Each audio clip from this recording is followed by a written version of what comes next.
মুসলমানদের প্রাণ কেন্দ্র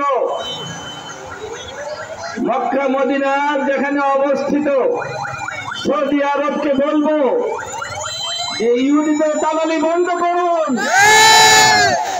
আমেরিকার দালালি বন্ধ করুন, না হলে আপনাদের বিরুদ্ধে আমরা দাঁড়াবো, আমরা জেগে উঠবো। সুতরাং মক্কা মদিনার সম্মানে আপনারা সারা পৃথিবীতে সম্মানিত আছেন, কিন্তু মক্কা মদিনার ইজ্জত সম্মান যদি রক্ষা করতে না পারেন, এর আবাহল ব্যাপারে আল্লাহ তাআলা ঘোষণা করছেন, ইন্না আউওয়ালা বাইতিন বুদিয়া লিন-নাস লাল্লাযী বিবাক্কাতা মুবারাকান ওয়া হুদাল লিল আলামিন। আল্লাহ তাআলা ঘোষণা করছেন, আমি সর্বপ্রথম যে ঘরটি নির্মাণ করেছি তার নাম মক্কা। সেই মক্কার ঘরটি কাবা ঘর। এই কাবা ঘরটি হচ্ছে সারা পৃথিবীর মানুষের জন্য একটি গাইড ঘর। এই গাইড ঘর থেকে অর্থাৎ কাবা ঘর থেকে শিক্ষা নিতে হবে সকলে ঐক্যবদ্ধ থাকার। পৃথিবীর সকল মুসলমান ঐক্যবদ্ধ হয়ে মুসলমানদের যারা শত্রু, এর মধ্যে এক নম্বর শত্রু হচ্ছে ইহুদিরা।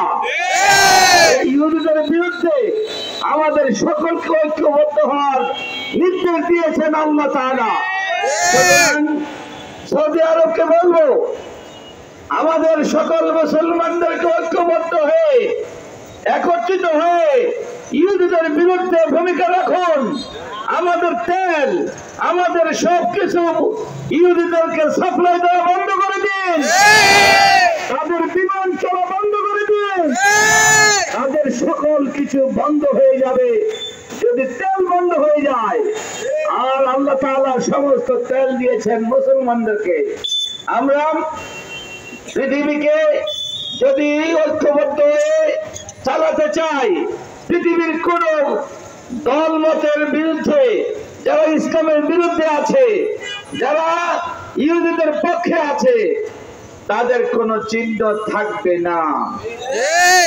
আমরা সতর্ক করে দিতে চাই, গাজায় হত্যাকাণ্ড বন্ধ করুন এবং মুসলমানদের উপরে নির্যাতন বন্ধ করুন।